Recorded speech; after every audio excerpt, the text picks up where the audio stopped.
And we are live. Hello, everybody, and welcome to Reading with Coco. I am your host, Coco. As the name states. Ghost host. Ooh, it's so spooky. And here I have my wonderful friend Shanti Wolf, who has graciously agreed tonight to be our sound technician. Hi, guys. Thank you very much, good sir. Oh, it is my pleasure, madam. Oh, thank you. And again, we had kind of mentioned last night, and I've probably already went ahead and stated on the Twitter page, is that we will be reading the first two chapters of the book Redwall by Brian Jacques tonight.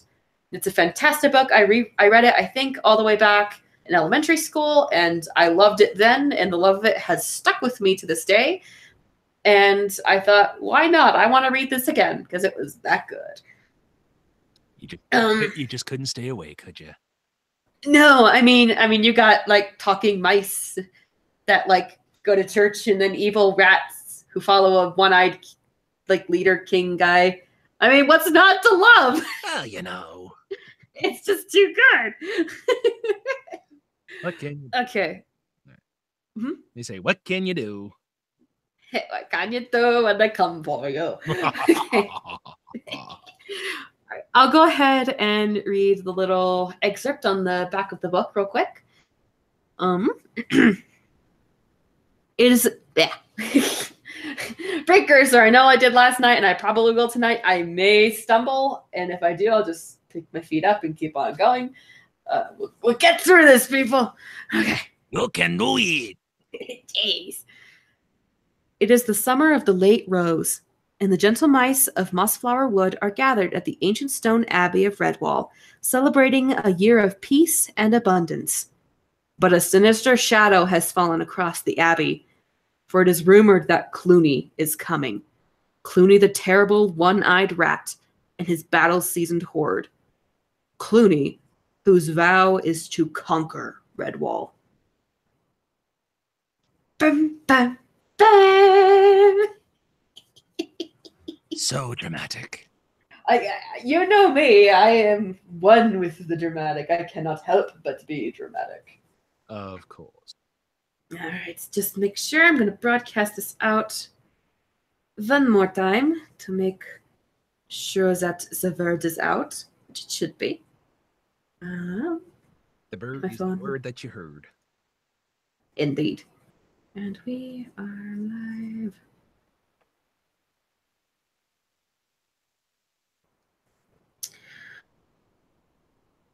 All right, cool. Very cool. Okay.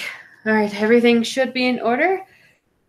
Welcome, Mr. Elliot. It's good to see you this lovely evening. Hey, boy. Hey. Hey. We're just gonna go all happy days and everybody. Hey. Hey. Where's the jukebox? Yeah. We just gotta punch a jukebox and have it play, and our bonzification will be complete. I am so witty tonight. I don't know what's happening. You're so witty. You're so witty. Pretty and witty and something. I don't know. Okay. Okay. Ready for your bedtime story, Zach? Okay, we're gonna read a bedtime story to you and all the kitties. At heart. All the kitties at heart. Hey, kitties. Oh, God, don't do that. Oh, dear. This is a family-friendly show. At least we try. Yeah, we're going to attempt it anyway. All right. Alrighty, so what do you say we go ahead and get this ball rolling? I say, let's get this party started. Ow! Woo! Alrighty.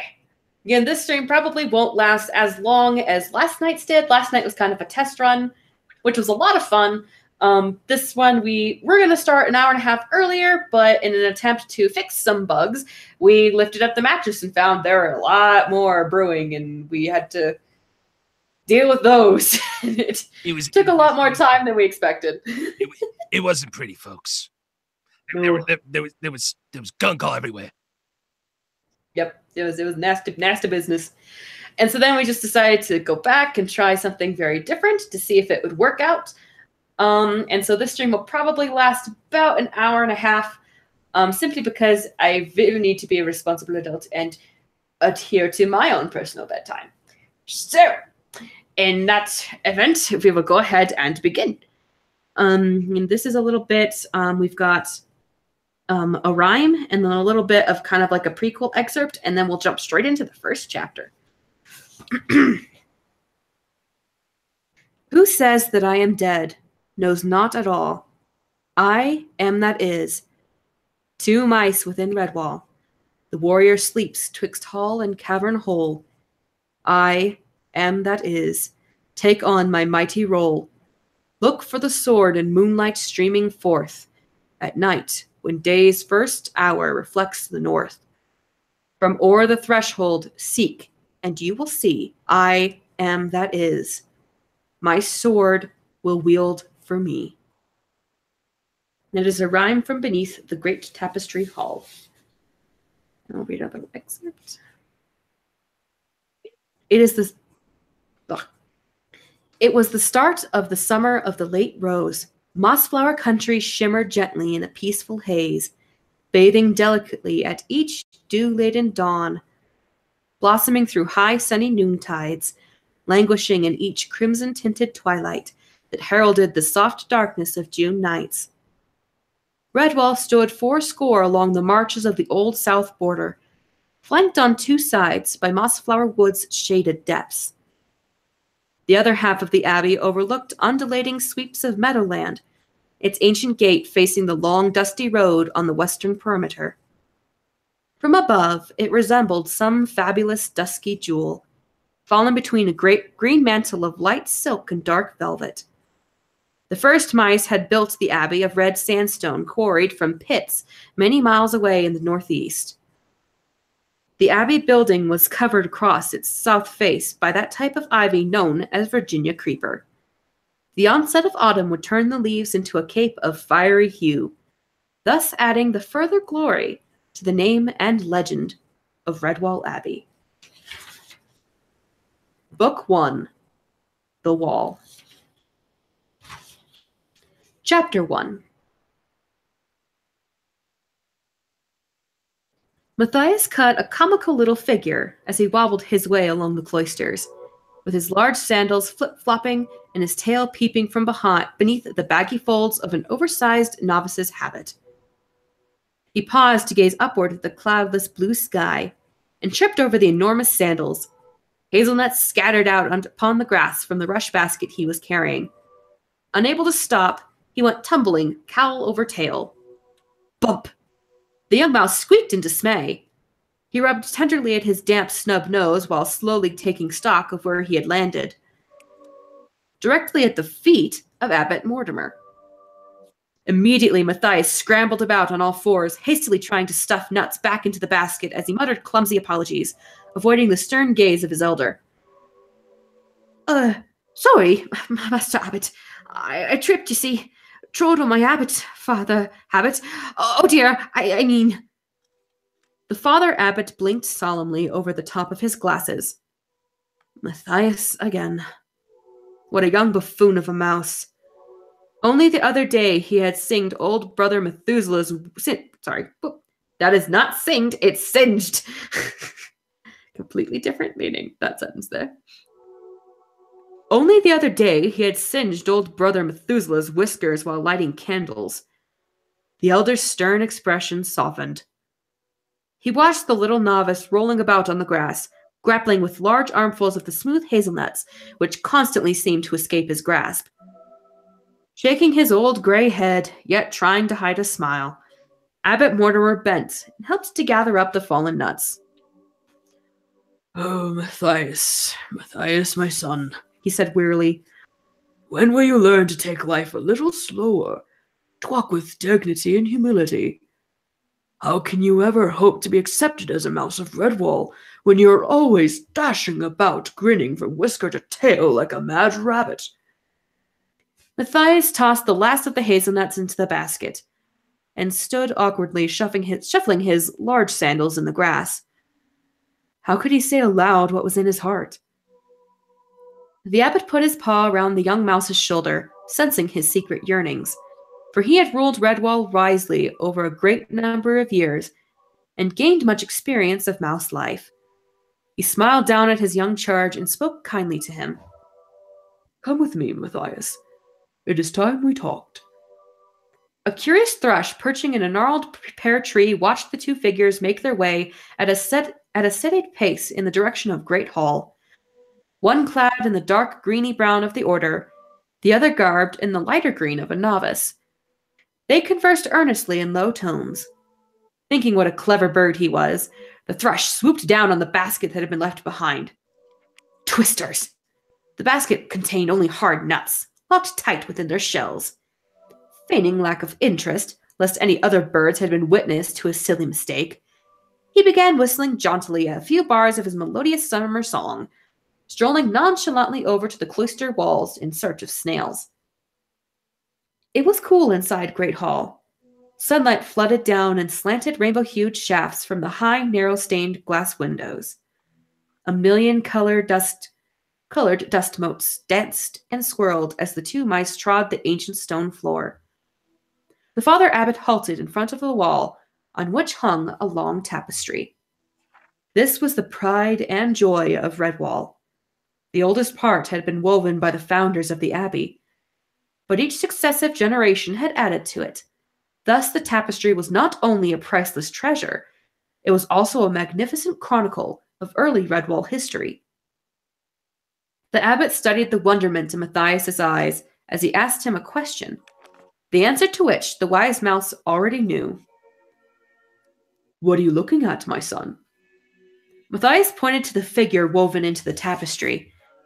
It was a heroic-looking mouse, with a fearsome smile on his handsome face.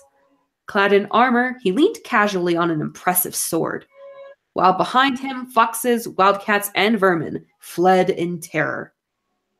The young mouse gazed in admiration. Oh, Father Abbot, he sighed. If only I could be like Martin the Warrior. He was the bravest, most courageous mouse that ever lived. The abbot sat down slowly on the cool stone floor, resting his back against the wall. Listen to what I say, Matthias. You have been like a son to me, ever since you first came to our gates as an orphaned woodland mouse, begging to be taken in. Come, sit by me, and I will try to explain to you what our order is all about. We are mice of peace. Oh, I know that Martin was a warrior mouse, but those were wild days when strength was needed. The strength of a champion such as Martin. He arrived here in the deep winter when the founders were under attack from many foxes, vermin, and a great wildcat.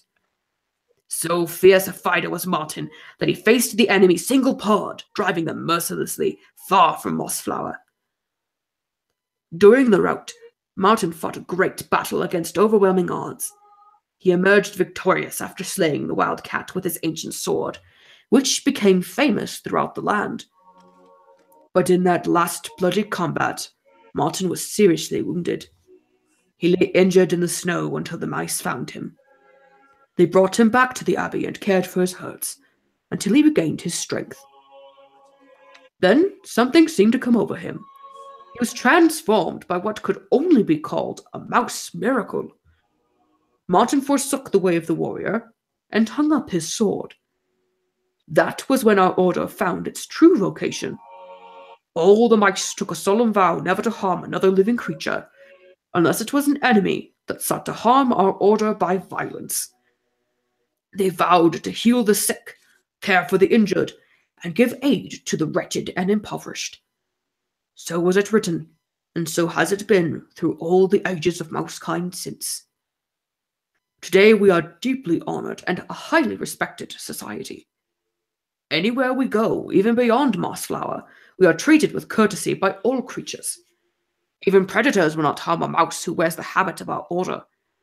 They know he or she is one who will heal and give aid. It is an unwritten law that Redwall mice can go anywhere, through any territory, and pass unharmed. At all times we must live up to this. It is our way, our very life. As the abbot spoke, So his voice increased in volume and solemnity. Matthias sat under his stern gaze, completely humbled. Abbot Mortimer stood and put a wrinkled old paw lightly on the small head, right between the velvety ears, now drooping with shame. Once more the abbot's heart softened towards the little mouse. Poor Matthias. Alas for your ambition. The day of the warrior is gone, my son. We live in peaceful times, thank heaven, and you need only think of obeying me, your abbot, and doing as you are bidden. In time to come, when I am long gone to my rest, you will think back to this day and bless my memory, for then you will be a true member of Redwall. Come now, my young friend, cheer up. It is the summer of the late rose. There are many, many days of warm sun ahead of us. Go back and get your basket of hazelnuts. Tonight we have a great feast to celebrate. My golden jubilee is abbot. When you've taken the nuts to the kitchen, I have a special task for you. Yes, indeed, I'll need some fine fish for the table. Get your rod and line. Tell Brother Alf that he is to take you fishing in the small boat. That's what young mice like doing, isn't it? Who knows, you may land a fine trout. Or some sticklebacks. Run along now, young one. Happiness filled Matthias from tail to whiskers as he bobbed a quick bow to his superior and shuffled off. Smiling benignly, the abbot watched him go. Little rascal. He must have a word with the almoner to see if some sandals could be found that were the right fit for Matthias. Small wonder the poor mouse kept tripping up. And that would be the conclusion of Chapter 1. And I see that Avion has now joined our chat. Hello, my darling. Hello. Oh, jeez. That's quite a statement. Happiness is a warm gun. Oh, wow. Okay, then. Wow. Well, that's the phrase of the night, folks. That's the way to get the night started with the bang. I'll do it. Oh, well, it's lovely to have you here and joining us tonight.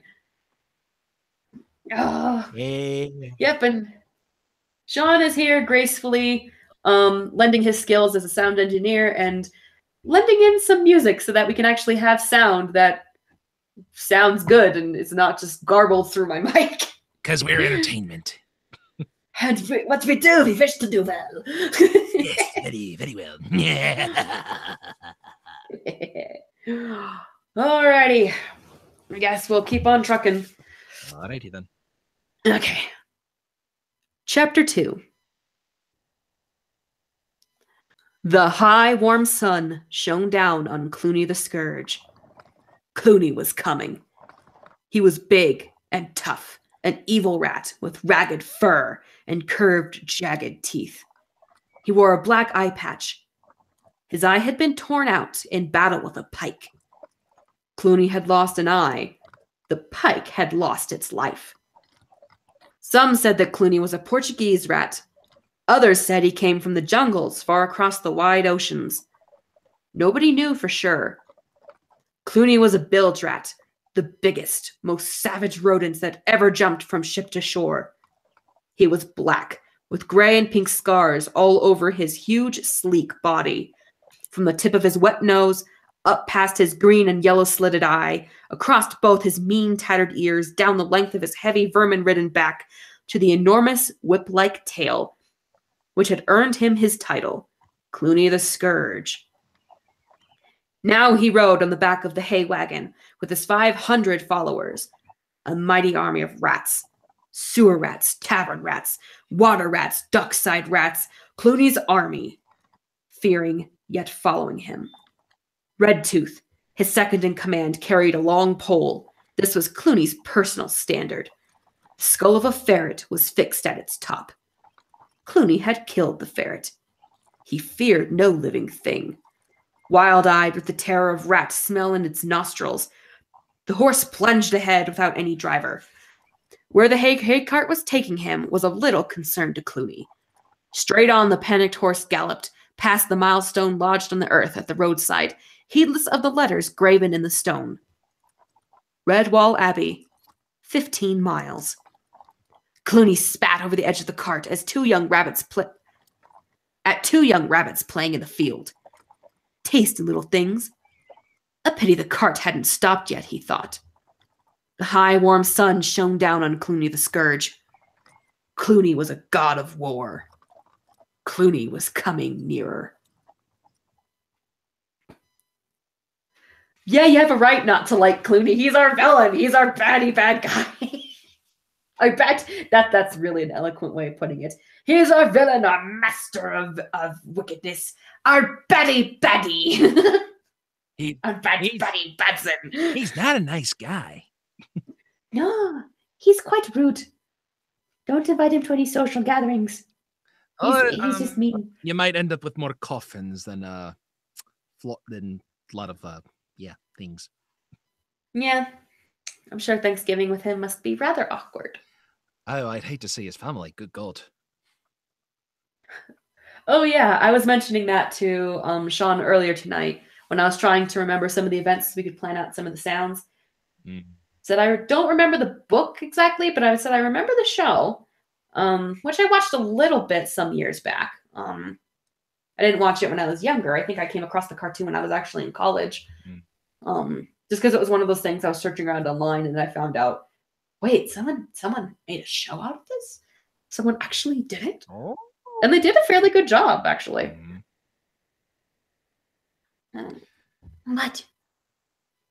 What you freaking out about, kitty? What you see? Okay.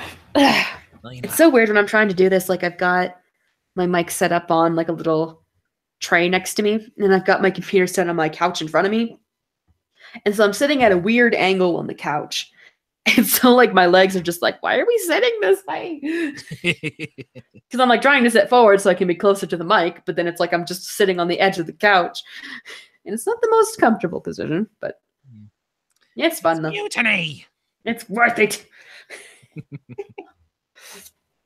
Okay, we shall move on forward with Chapter 3. Beneath the great hall of Redwall, candles burned bright in their sconces. This was the cavern hole of the mice. What a night it was going to be. Between them, Matthias and Brother Alf had caught and landed a fully grown grayling. They had fought and played the big fish for nearly 2 hours, finally wading into the shallows and dragging it to the bank. It was nearly 2 pounds in weight, a tribute to Brother Alf's angling skills combined with the youthful muscle of Matthias and their joint enthusiasm. Constance the Badger had to be called. Gripping the fish in her strong jaws, she followed the 2 mice to the Abbey kitchens and delivered the catch for them. Then she made her farewells. They would see her at the Jubilee feast that evening, along with many other Mossflower residents who had been invited to share the festivities. Brother Alf and Matthias stood proudly beside their catch amid the culinary hustle and bustle until they were noticed by Friar Hugo. Busy as he was, the enormously fat Hugo, who would have no other title than that of friar, stopped what he was doing.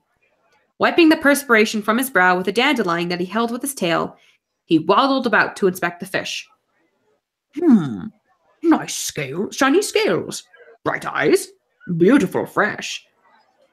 Friar Hugo smiled so joyfully that his face disappeared mid deep dimples. He shook Alf by the paw and clapped Matthias heartily on the back as he called out between chuckles. Bring in that white gooseberry wine. Fetch me some rosemary, thyme, beech nuts, and honey quickly. And now, friends, now, he squeaked, waving the dandelion wildly with his tail. I, Hugo, will create a grayling a la Redwall, such as will melt in the mouth of mice. Fresh cream! I need lots of fresh cream! Bring some mint leaves too! They had left Friar Hugo ranting on, delirious in his joy, as they both went off to bathe and clean up, combing whiskers, curling tails, shining noses, and the 101 other grooming tasks that Redwall mice always performed in preparation for an epic feast. The rafters of Cavern Hall rang to the excited buzz and laughter of the assembled creatures. Hedgehogs, moles, squirrels, woodland creatures, and mice of all kinds. Field mice, hedge mice, dormice, even a family of poor little church mice. Kindly helpers scurried about, making everybody welcome. Hello there, Mrs. Church Mouse. Sit the children down. I'll get them some raspberry cordial. Why, thank you, Mr. Black. Whoa, I accidentally gave Mr. Blackpool a female voice. Whoops. I guess I need to read a little farther ahead next time. Okay. Why, thank you, Mr. Bankville. So nice to see you. How's the back? Better now? Oh, good. Here, try a drop of this peach and elderberry brandy. Matthias's young head was in a whirl. He could not remember being so happy in all his life. Winifred the Otter nudged him. I say, Matthias, where's this giant graydling that you and old Alf hooked by the claw? I wish that I could have landed a beauty like that. Nearly a 2-pounder, wasn't it? Matthias swelled with pride. Such praise, and from the champion fisher herself, an otter. Tim and Tess, the twin church mouse babes, felt Matthias's strong arm muscles and giggled aloud in admiration. He helped to serve them 2 portions of apple and mint ice cream. Such nice little twins. Was it only 3 months ago that he had helped Sister Stephanie to get them over tail rickets? How they had grown. Abbot Mortimer sat in his carved willow chair, beaming thanks as one by one the new arrivals laid their simple homemade gifts at his feet. An acorn cup from a squirrel, fishbone combs from the otters, mossy bark sandals made by the moles, and many more fine presents too numerous to mention. The abbot shook his head in amazement. Even more guests were arriving. He beckoned Friar Hugo to his side. A whispered conference was held. Matthias could only hear snatches of the conversation. Don't worry, Father Abbot. There will be enough for all. How are the cellar stocks, Hugo? Enough to flood the Abbey pond, Father. And nuts? Must not run short of nuts. You name 'em, we've got 'em. Even candied chestnuts and acorn crunch. We could feed the district for a year. Dairy produce? Oh, that! I've got a cheddar cheese that 4 badgers couldn't roll, plus 10 other varieties. Good. Good. Thank you, Hugo. Oh, we must thank Alf and young Matthias for that magnificent fish. What fine anglers they are. There's enough to keep the entire abbey going for a week. It's well done. Matthias blushed to his tail's end. The otters! The otters! A loud, jolly cry went up as 3 otters in clown costumes came bounding in. Such acrobatics! They tumbled, balanced, and gyrated, cavorting comically across the laden tabletops without upsetting as much as a single sultana. They ended up hanging from the rafters by a strand of ivy to wild applause. Ambrose Spike, the hedgehog, did his party piece. He amazed everyone with his feats of... Wow, this book's giving me a lot of words I'm not familiar with. Okay. With his feats of legerdemain. Eggs were taken from a squirrel's ear, a young mouse's tail stood up and danced like a snake. The incredible vanishing shell trick was performed in front of a group of little harvest mice who kept squeaking, He's got it hidden in his prickles. But had he? Ambrose made a few mysterious passes and produced the shell straight out of the mouth of an awestruck infant mouse. Was it magic? Of course it was. As the great Joseph bell tolled out 8 o'clock from the Abbey belfry. Silently, all the creatures filed to their allotted places. They stood reverently behind the seats with heads lowered. Abbot Mortimer rose and solemnly spread his paws wide, encompassing the festive board. He said the grace. Fur and whisker, tooth and claw, all who enter by our door. Nuts and herbs, leaves and fruits, berries, tubers, plants and roots. Silver fish whose life we take only for a meal to make. This was followed by a loud and grateful Amen. There was a mass clattering of chairs and scraping of forms as everyone was seated. Matthias found himself next to Tim and Tess on one paw, and Cornflower Field Mouse on the other. Cornflower was a quiet young mouse, but undoubtedly very pretty. She had the longest eyelashes Matthias had ever seen, the brightest eyes, the softest fur, the whitest teeth. Matthias fumbled with a piece of celery and self-consciously turned to see if the twins were coping adequately. You never could tell with these baby church mice. That Friar Hugo had excelled himself, as course after course was brought to the table. Tender freshwater shrimp garnished with cream and rose leaves, deviled barley pearls in acorn puree, apple and carrot juice marinated with cabbage stalks steeped in creamed white turnip with nutmeg. A chorus of oohs and ahs greeted the arrival of 6 mice pushing a big trolley. It was the grayling. Wreaths of aromatic steam drifted across Cavern Hole. The fish had been baked to perfection. Friar Hugo entered, with a slight swagger added to his ungainly waddle. He swept off his chef's cap with his tail and announced in a somewhat pompous squeak, "Word of it, honored guests from Mossflower area and members of the Abbey. I wish to present my pièce de résistance." "Oh, get on with it, Hugo!" Staring, about to detect the culprit, and several smothered sniggers from around the room. The little fat friar puffed himself up once more and declaimed firmly, "Grayling a la Redwall." Polite but eager applause rippled round as Hugo sliced the fish and placed the first steaming portion onto a platter. With suitable dignity, he presented it to the abbot, who thanked him graciously. All eyes were on the Father Abbot. He took a dainty fork loaded precariously with steaming fish. Carefully, he transferred it from plate to mouth. He turned his eyes upwards, then closed them, whiskers a twitch, jaw working steadily, munching away, his tail curled up, holding a napkin, which neatly wiped his mouth. The abbot's eyes reopened. He beamed like the sun on midsummer morn. "Quite wonderful. Perfectly exquisite. You are truly my champion chef. Please serve our guests your masterwork." Any further speech was drowned by hearty cheers. And that would be the end of chapter 3. Nice enough. These chapters are fairly short, so we're moving through them quite quickly. Oh, gotta stretch my leg. Sorry. Yeah. Oh, it's funny. I'm watching the viewer count jump up and down. And it's like, is someone jumping in and out? Just being like, "I'm here, now I'm gone. I'm here, now I'm gone. Boing, boing, I'm here, boing. now I'm gone." It's like in or out, pal. It's just like, whoever you are, thank you for checking up on us. It's very kind of you to check in and be like, "Are they still going?" "Yep, they're still going," and then leave.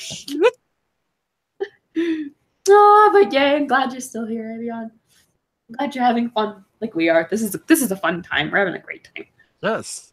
We're having a wonderful time. It's the perfect. It's good. It's all good. Very good. We're not getting Oh, creepy at all, are we? Not at all. Are we still keeping it family friendly? I don't even know anymore. I think we said screw it.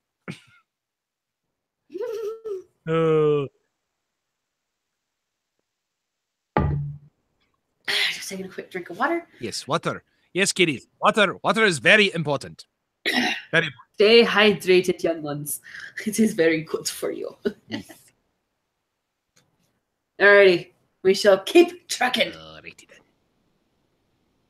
4. Clooney was in a foul temper. He snarled viciously. The horse had stopped from sheer exhaustion. Some inner devil persuaded him that he had not yet reached his destination. Clooney's one eye slitted evilly. The rodents of the warlord's army watched their master. They knew him well enough to stay clear of him in this present mood. He was violent, unpredictable. "Skullface!" Clooney snapped. There was a rustle in the hay. A villainous head popped up. "Aye, Chief, do you want me?" Clooney's powerful tail shot out and dragged the unfortunate forward. Skullface cringed as sharp, dirty claws dug into his fur. Clooney nodded at the horse. Jump on that lazy thing's back, shoppish! Give it a good bite! That'll get the lazy brute moving again. Skullface swallowed nervously and licked his dry lips. But, Chief, it might bite me back. Swish, crack! Clooney wielded his mighty tail as if it were a bullwhip. His victim screamed aloud with pain as the scourge lashed his thin, bony back. Mutiny! Insubordination! Clooney roared. By the teeth of hell, I'll flay you into mangy doll rags! Skullface scurried over onto the driver's seat, yelling with pain. No more! Don't whip me, Chief! Look, I'm going to do it! Hold tight to the rigging back there! Clooney shouted to his horde. Skullface performed a frantic leap. He landed on the horse's back. The terrified animal did not wait for the rat to bite. As soon as it felt the loathsome scratching weight descend on its exposed haunches, it gave a loud, panicked whinny and bucked. Spurred on by the energy of fright, it careened off like a runaway juggernaut. Skullface had time for just one agonized scream before he fell. The iron-shod cartwheels rolled over him. He lay in a red mist of dust, the life ebbing from his broken body. The last thing he saw before darkness claimed him was the sneering visage of Clooney the Scourge roaring from the jolting backboard.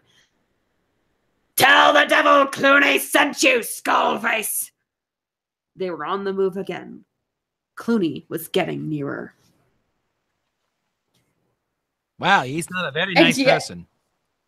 No, and as Avion politely reminded me, she said, you're reading Redwall, I doubt things will stay family-friendly long, and this chapter proved it. Yes. And all its glorious thing. Death. and glorious death. Death, death, death, death, death, death, death, death. Death! Yay! Okay. All right.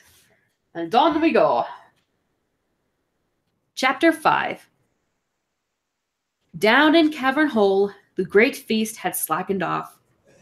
So had a lot of belts. Redwall mice and their guests sat back replete. There were still great quantities of food uneaten. Abbot Mortimer whispered into Friar Hugo's ear. Friar, I want you to pack up a large sack with food, hazelnuts, cheese, bread, cakes, anything you see fit. Give it to Mrs. Churchmouth as secretly as you can, without attracting attention. Poverty is an ugly spectre when a mousewife has as many mouths to feed as she does. Oh, be sure that her husband doesn't suspect what you are doing. John Churchmouse may be poor, but he is also proud. I fear he may not accept charitable gifts. Hugo nodded knowingly and waddled off to do his abbot's bidding. Cornflower and Matthias had become quite friendly. They were young mice of the same age. Though their temperaments were different, they found something in common. An interest in Tim and Tess, the twin church mice. They had passed a pleasant evening joking and playing games with the little creatures. Tess had clambered onto Matthias's lap and fallen asleep, whereupon baby Tim did likewise in the velvety fur of Cornflower. As she stroked Tim's small head. Ah, bless their little paws. Don't they look peaceful? Matthias nodded contently in agreement. Colin Bull tittered aloud and remarked rather foolishly. Would you look at Matthias and Cornflower there, nursing those two little babies like they were an old wedded couple? Well, grumble my bark.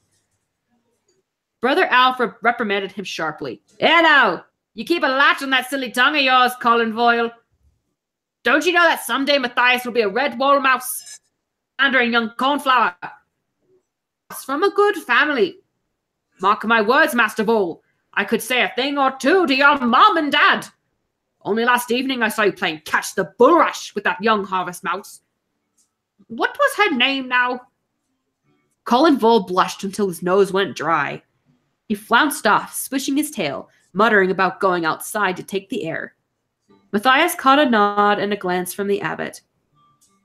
To Cornflower, he deposited the sleeping Tess gently upon his chair and went across to him. Ah, Matthias. Did you enjoy my Jubilee feast? Yes, thank you, Father, Matthias replied. Good, good, Chuckled the abbot. Now, I was going to ask Brother Alf or Edmund to go on a special errand, but they are no longer younger mice, and both look quite weary at this late hour. So I thought I might ask my chief grayling catcher to carry out this special task for me. Matthias could not help but stand a bit taller. Say the word, and I'm your mouse, sir. The abbot leaned forward and spoke confidently. Do you see the church mouse family? Well, it's such a long way back home for them on foot. Oh, good heavens, and there are so many of them. I thought it would be a splendid idea if you were to drive them home in the abbey cart, along with any other going that way. Constance Badger will pull the cart, of course, while you act as guide and bodyguard. Take a good, stout staff with you, Matthias. The young mouse needed no second bidding. Drawing himself up to his full height, he saluted in a small military fashion. But old Constance is a bit slow thinking. I'll take complete responsibility. The abbot shook with silent laughter as he watched Matthias march off with a shoulder-like swagger. Flip, flop, flip, flop. He tripped and fell flat on his face. Oh dear, I'll have to get that young mouse some sandals that aren't so big, the abbot said to himself for the second time that day. Well, what a stroke of luck. Fancy Cornflower's family living so close to the church mouse brood. Too glad to offer them a lift home. Would Miss Cornflower like to sit next to him? She most certainly would. Sat inside the cart, her mung helping Mrs. Church Mouse with the little ones, while her dad chatted away with John Church Mouse as they shared a pipe of old Brecken twist. Friar Hugo came out and dumped a bulky sack next to Mrs. Church Mouse. Hubbard says to thank you for the loan of bows and tablecloths, madam. The fat friar gave her a huge wink. There, called Matthias. Right, off we go, Constance. The big badger trundled the cart away as they called their good nights. Methuselah, the ancient gatekeeper mouse. As the cart rolled out into the road, a sliver of golden moonlight looked down from a star-pierced summer night. Hold on, before we go too much further, I am going to go ahead and switch. Didn't look this far ahead.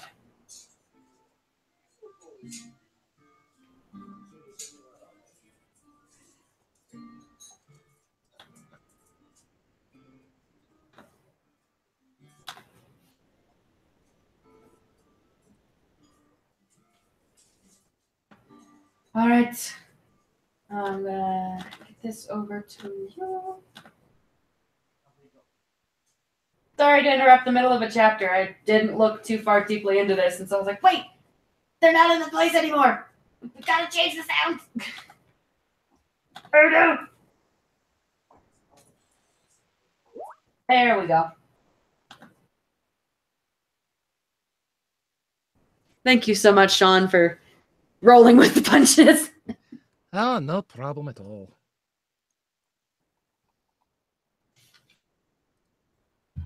Okay. I think I need you to behave. Yeah, and I saw that. I thought Lord of the Rings was on Netflix now. Got me off guard. Oh, did you know? Yeah, I was looking through trying to find something to watch earlier today. And I was like, oh, Lord of the Rings. Oh, dear. All right, ready when you are. Okay. Yes, I'm ready. Let me find it where we left off. Okay. As the cart rolled out into the road, a sliver of golden moon looked down from a star-pierced summer night. Matthias gazed upwards, feeling as if he were slowly turning with the silent earth. Peace was all about him. The baby mice inside the cart whimpered fitfully in their small secret dreams. Constance ambled slowly along, as though she were out on a nighttime stroll, pulling no weight at all. The stout ash staff lay forgotten on the footboard. Oh, sorry, I never actually gave you a ready.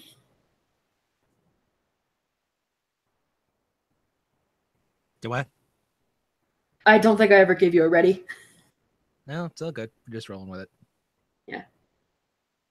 Did you get the other link I sent you? The Nighttime Forest? Yep. Yeah. That's what's playing right now. Oh, for some reason I can't hear it. I don't know why. Let's bump it up a little bit. How's that? A little bit more, if you can. And that? Yeah, that'll work. Okie Thank you. dokie. Sorry, folks. We're rolling with the show here, okay? Don't mind me. Andy's going again. Cornflower dozed against Matthias's shoulder. She could hear the gentle lull of her father's voice and that of John Churchmouse, blending with the hum of nocturnal insects from the meadow and hedges on this balmy summer night. The summer of the late rose. Cornflower turned the words over in her mind, dreamily thinking of the old rambler that bloomed in the Abbey gardens. Normally, it was in full red flower by now, but this year, for some unknown reason, it had chosen to flower late. It was covered in dormant young rosebuds even now, well into June, a thing that happened only infrequently, and usually heralded an extra long hot summer. Old Methuselah could only remember 3 other such summers in his long lifetime. Accordingly, he'd advised that it be marked on the calendar and in the Abbey Chronicles as the summer of the late rose. Cornflower's head sank lower in sleep. The old cart rolled on gently down the long dusty road. They were now over halfway to the ruined church of St. Ninian, where John Churchmouse lived, as had his father, grandfather, and great-grandfather before him. Matthias had fallen into a deep slumber. Even Constance was unable to stop her eyelids drooping. She went slower and slower. It was as if the little cart and its occupants were caught in the magic spell of an enchanted summer night. Suddenly, and without warning, they were roused by the thunder of hooves. Nobody could determine which direction the sound was coming from. It seemed to fill the very air about them as it gathered momentum. The ground began trembling with the rumbling noise. Some sixth sense warned Constance to get off the road to a hiding place. The powerful badger gave a mighty heave. Her blunt claws churned the roadside soil as she propelled the cart through a gap in the hawthorn hedge, down to the slope of the ditch, where she dug her paws in, holding the cart still and secure, while John Churchmouse and Cornflower's father jumped out and wedged the wheels firmly with stones. Matthias gasped with shock as a giant horse galloped past, its mane streaming out, eyes rolling in panic. It was towing a hay cart, which bounced wildly from side to side. Matthias could see rats among the hay, but these were no ordinary rats. They were huge, ragged rodents, bigger than any he had ever seen. Their heavy tattooed arms waved a variety of weapons. Pikes, knives, spears, and long rusty cutlasses. Standing boldly on the backboard of the hay cart was the biggest, fiercest, most evil-looking rat that ever slunk out of a nightmare. In one claw, he grasped a long pole with a ferret's head spiked to it, while in the other was his thick, enormous tail, which he cracked like a whip. Laughing madly and yelling strange curses, he swayed to and fro skillfully as horse and wagon clattered off down the road into the night. As suddenly as they had come, they were gone. Matthias walked out into the road, staff in hand. Stray wisps of hay drifted down behind him. His legs trembled uncontrollably. Abbey cart back onto the road. Cornflower was helping her mother and Mrs. Churchmouse to calm the little one's tears of fright. Together they stood in the cart tracks amid the settling dust. "Did you see that?" "I saw it, but I don't believe it." "What in heaven was that?" "What in hell, more like." "All those rats? Such big ones, too." "Aye, and that one on the back. He looked like the devil himself." Seeing Matthias still stunned by what had happened, leadership, she wheeled the cart around. "I think we'd best head back for the Abbey," she stated firmly. "Father Abbot will want to know about this straight away."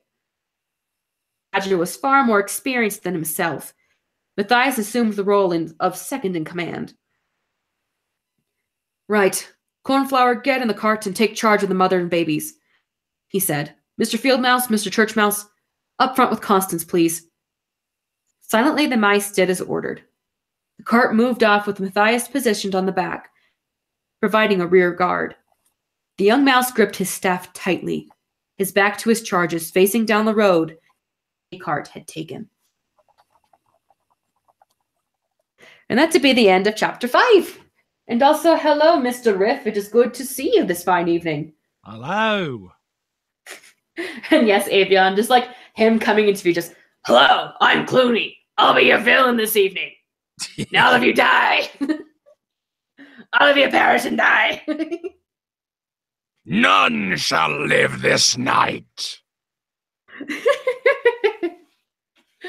Oh, goodness. I never read the book, but I'm just going with it. Like, I've never read it, but we're just going to make the assumption. Hey. He's just that kind of guy, you know? You know, he's just the kind of guy you don't screw around with, you know? All right. Well, we still got about a half an hour before I got to end this for sure. So let me see. How long is next? Oh, the next chapter is a page. 1, 2, 3, 4, 6. Okay. Something like that. Well, if we can for sure get through chapter 6, and we may be able to squeeze through chapter 7 as well. So we'll keep going, and we'll see how far we get. Okay, was there anything you want to play for this? Let me see.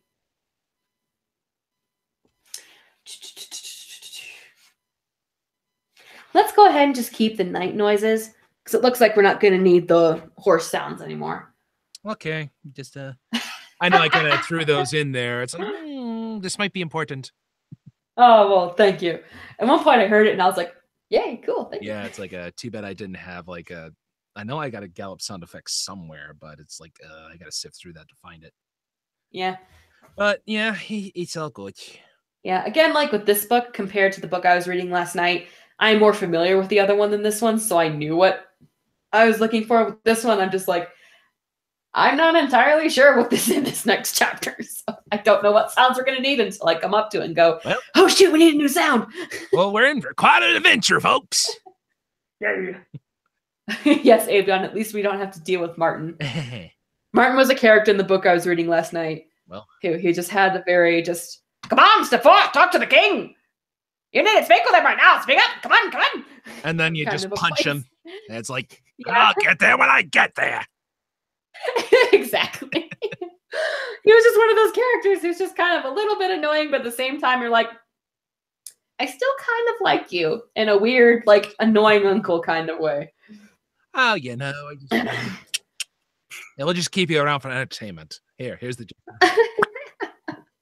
Yeah, oh my god. Okay. Alrighty, go ahead and keep it moving. Okay. Chapter 6. The horse had gotten away safely. It was the hay cart that suffered most damage. Bolting recklessly from side to side down the road, it failed to see the twin stone gateposts on its right. Skidded crazily, the cart smashed into the uprights. There was a loud splintering of shafts as the horse careened onwards, trailing in its wake reins, tracers, and shattered timber. His lightning reflexes served him well. Cloney leaped clear. He landed cat-like on all fours as the hay cart upended in the roadside ditch, its bucked wheels spinning awkwardly. Feeling braced after his mad ride and the subsequent narrow escape, Clooney strode to the ditch's edge. The distressed cries of those trapped beneath the cart reached his ears. He spat contemptuously, narrowing his one good eye. "Come on, get out of there, you cringing load of cat's meat!" he bellowed. "Redtooth, Darkclaw, report to me or I'll have your skulls for skittles!" Okay, I'm sure that means something else in this time period, but I'm just picturing a bag of Skittles. It's just like, I'll have your skulls for Skittles. Oh god, let's not think about that commercial. Taste the rainbow! Oh god, the Skittle pox all over again. Oh god. Oh, I'm sorry, but that's just funny. Yeah. Clooney's 2 hench rats pulled themselves from the ditch, shaking their heads dazedly. Crack! Slash! The whip-like tail brought them swiftly to his side. 3 legs and Scratch are dead, Chief. That is dirt. The claw crushed them, Chief. Stupid fools, snarled Clooney. Serves them right. What about the rest? Old Wormtongue has lost a paw. Some of the others are really hurt. Clooney sneered. Ah, they'll get over it and suffer worse by the time I'm done with them. They're getting too fat and sluggish by the tripes. They'd not last 5 minutes in a storm at sea. Come on, you dead and alive ragbags! Get up here and gather round! Rats struggled from the ditch and the cart, frantic to obey the harsh command as quickly as possible. They crowded about the undamaged gatepost which their leader had chosen as a perch. None dared to cry or complain about their hurts. Who could predict what mood the warlord was in? Right! Cock your lungs up and listen to me! Clooney snarled. First, we've got to find out where we have docked. Let's take a bearing on this place. Redtooth held up a claw. The Church of St. Ninian, Chief. Says so on the notice board over yonder. Well, no matter, Clooney snapped. It'll do as a berth until we find something better. Fangbird, chase thief! Chief. Scout the area. See if you can find a better lodging for us than this heap of trouble. Trail back to the west. I think we passed a big place on the way. Aye, Chief. Frogblood, Scobnose! Chief? Take 50 soldiers and see if you can round up any rats that know the lie of the land. Get big, strong rats, but bring along weasels, stoats, and ferrets too. Whoops. Accent, but things. Okay. There we go. Okay. That'll do at a pinch. Mind now, don't stand for arguments. Smash their dens up so they won't have any homes to worry about. If any refuse to join up, then kill them then and there. Understood? All clear, Chief. Raggy and Mangtva, take 20 rats and forage for supplies. The rest of you, get inside the church. Redtooth, Darklaw, check the armor. See if there are things about that we can use as weapons. Iron spike railings. There's usually enough of them around a churchyard. Jump to it. Clooney had arrived. It's so funny with the end of Clooney's chapter. It's like, Clooney's coming. Clooney's almost here. Clooney's here! Oh my God! Run for your lives! Oh no! Oh God! Save the women and children! Oh wait, screw that! Ah! Ooh. Oh. Avion, that bread looks mighty delicious. She had been making bread and she sent me a picture. It looks quite good. Ready bread. Quite good indeed. Yes, I'm sure it tastes great with butter. Yes. Oh, I wish I had a homemade bread maker. I know we had one when I was with my mom, but the funds or the time to afford one quite yet. It's like we have one too, but we haven't really had time to do it in quite a while. Mm-hmm. Okay. I think considering the time, we'll go ahead and get through chapter 7, and then we will probably call it a night from there. Right, and what would you like for Let me see. Da, da, da, da.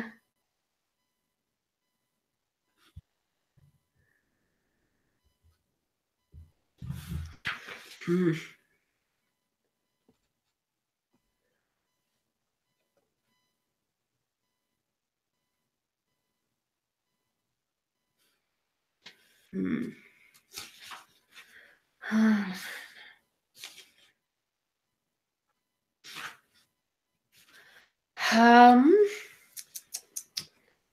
I think let's go ahead and not Quiet Tavern. That might be the best we've got. Let's go ahead and reuse Quiet Tavern. Okie dokie. Give me 1 second. What are you? Okay. Get another drink. Yes. Drink you must. And apparently I filled it with cream cheese. Yummy. Ooh, that's even better. Spreaded So cream good. cheese. Amazingly delicious. Yes. Alrighty. Sorry. Last chapter of the night. Chapter 7. Matthias had never stayed up all night in his life. He was just a bit tired, but strangely excited. Great events seemed to have been set in motion by his news. Immediately upon being informed of the hay cart incident, the abbot had insisted upon calling a special council meeting of all Redwall creatures. Once again, Cavern Hole was packed to the doors, but this time it was for a purpose very different from the feast. Constance and Matthias stood in front of the council of elders. All of them was a hum of whispers and muttering. Abbot Mortimer called order by ringing a small bell. Pay attention, everyone. Constance and Matthias, would you please tell the council what you saw tonight on the road to St. Ninian's? As quickly as they could, the badger and the young mouse related the incident of the rat-infested hay cart. The council began questioning them. Rats, you say, Matthias? What type of rats? Inquired Sister Clemens. Big ones, Matthias replied. though I'm afraid I couldn't say what kind they were or where they had come from. What about you, Constance? Oh, well, I remember my old granddad once knew a sea rat, she answered. Going by his description, I'd say that's what they looked like to me. And how many would you say there were of these rats? Father Abbot asked. Couldn't say for sure, Father Abbot. There must have been hundreds. Matthias? Oh, yes, Father. I'd agree with Constance. At least 400. Did you notice anything else about them, Constance? Well, indeed I did, Father Abbot. My badger senses told me right off that these were very bad and evil rats. The badger's statement caused uproars and shouts of, Nonsense! Pure speculation! And, that's right! Give a rat a bad name! Without even thinking, Matthias raised a paw and shouted aloud. Constance is right! I could feel it myself. There was one huge rat with a ferret's skull on a pole.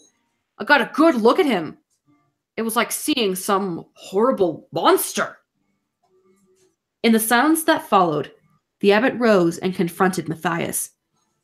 Stooping slightly, he stared into the young mouse's bright eyes.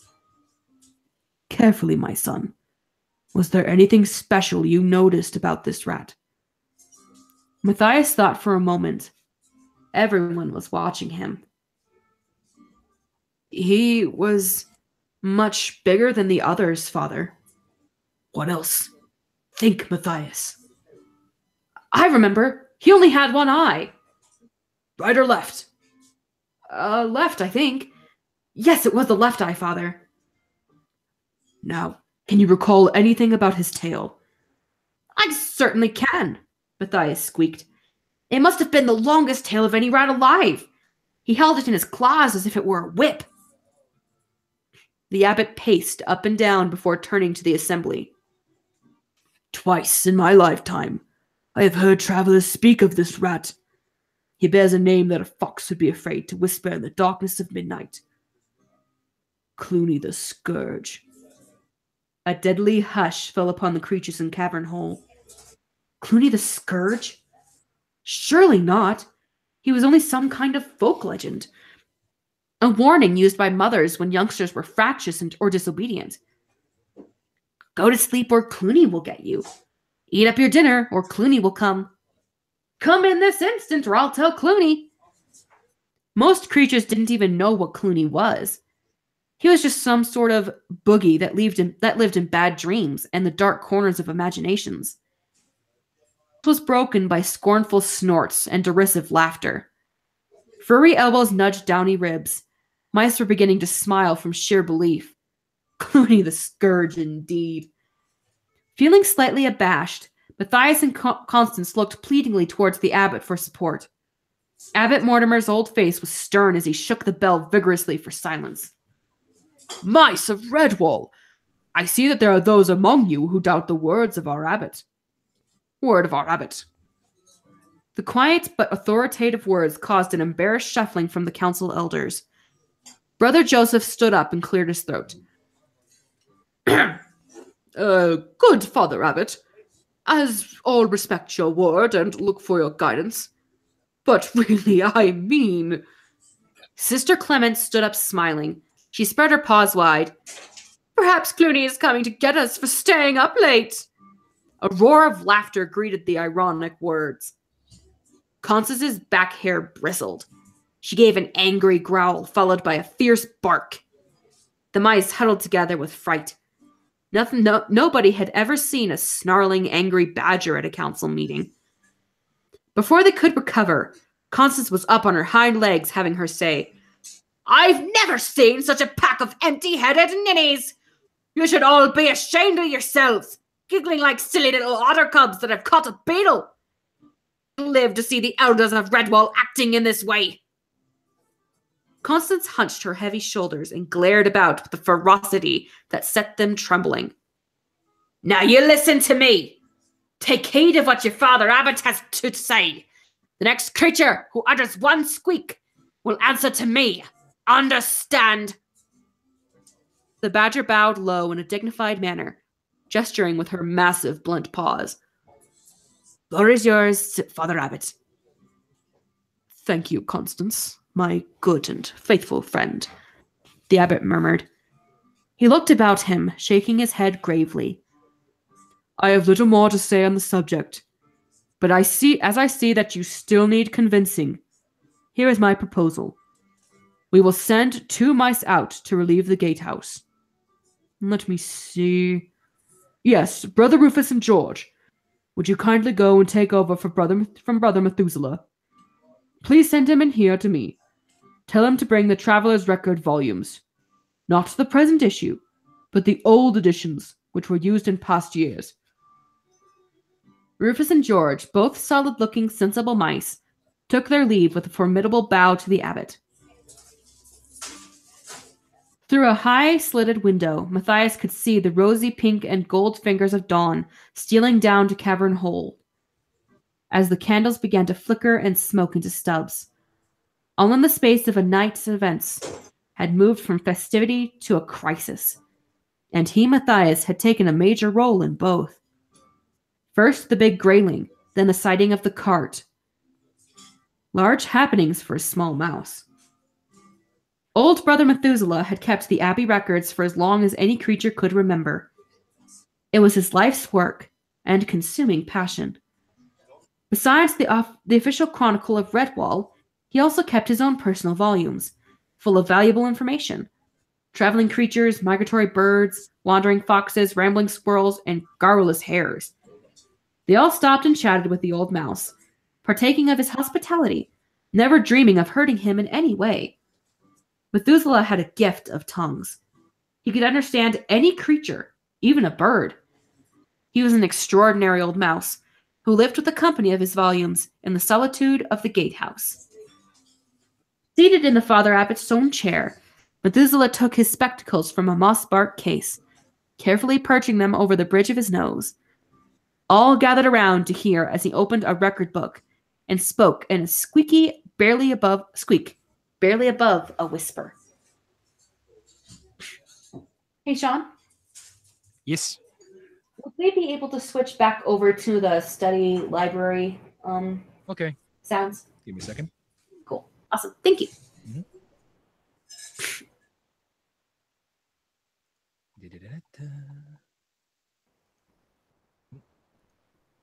There we go. All right. And if you could boost the volume just a bit. Yep. I'm getting there.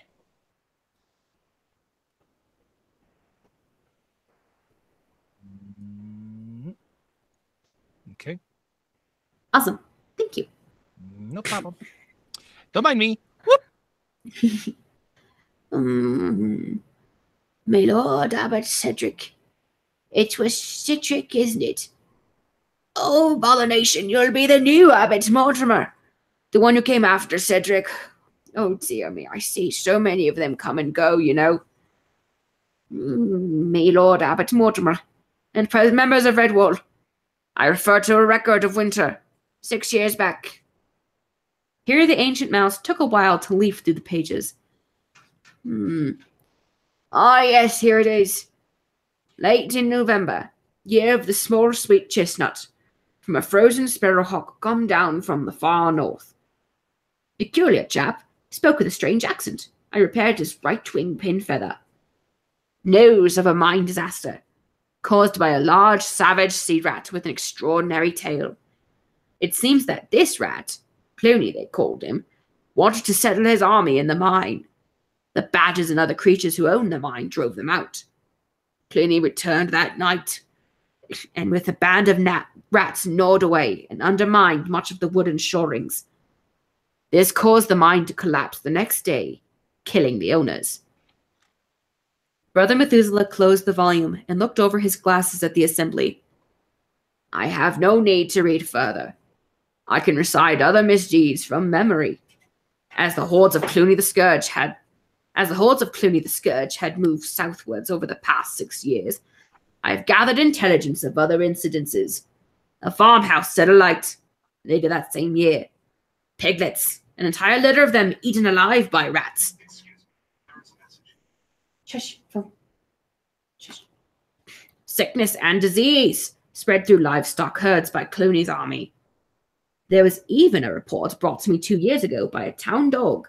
An army of rats stampeded a herd of cows through a village, causing chaos and much destruction. Methuselah halted and blinked over his spectacles. And you dare doubt the word of our abbot that Clooney the Scourge exists? What idiotic mice you are, to be sure. Methuselah's words caused widespread consternation. There was much agitated nibbling of paws. Nobody could doubt he spoke the truth. He was already old and wise when the most elderly among them was a blind, hairless mite, puling and whimpering for a feed from its mother. Oh, my whiskers, what a mess. Hadn't we better pack up and move? Maybe Clooney will spare us? Oh dear, what shall we do? Matthias sprang to the middle of the floor, brandishing his staff in a way that surprised even him.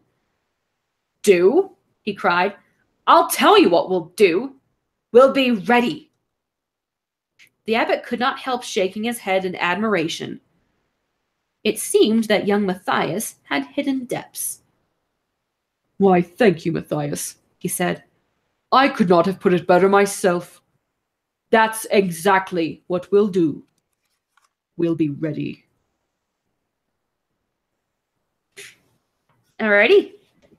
And that to be the end of chapter 7. Woohoo! Oh.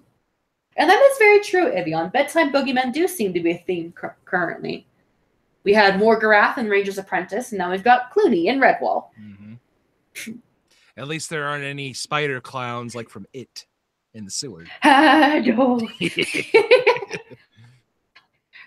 At least it's not Tim. Well, is it going to be the Tim Curry clowns? Aha! Ah! Ah! I can't do that laugh.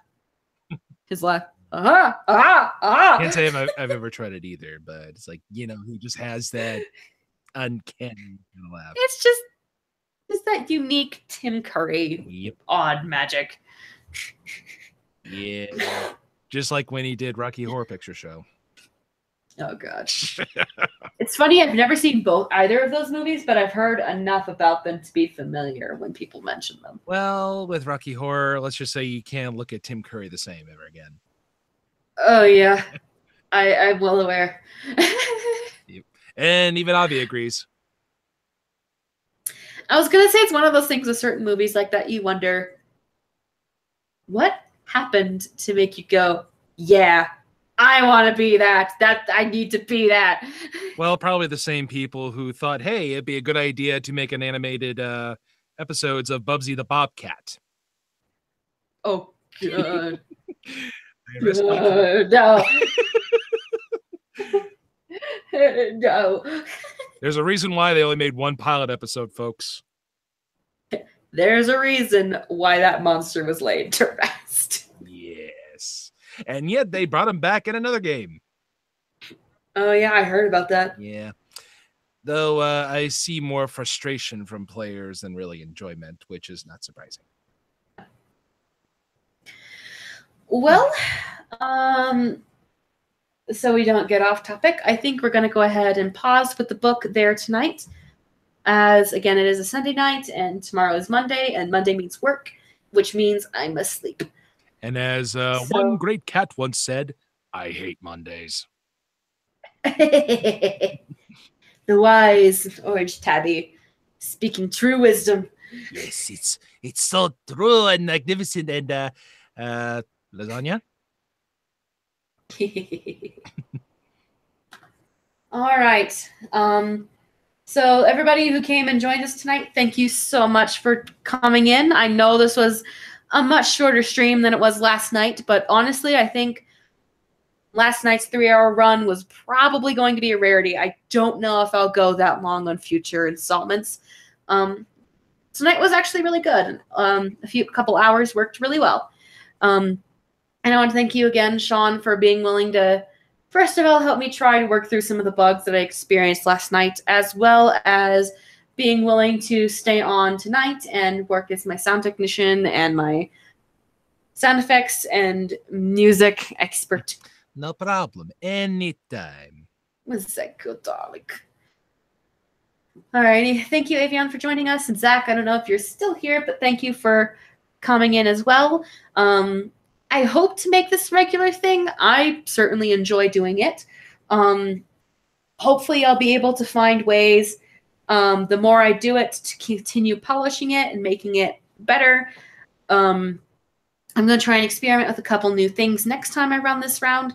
I don't know. We may jump back to Redwall. We might jump back to Ranger's Apprentice and just kind of fluctuate between the two. So again, I will say thank you to everybody who came, and I hope you all have a very good night. Bye-bye. Good night, guys.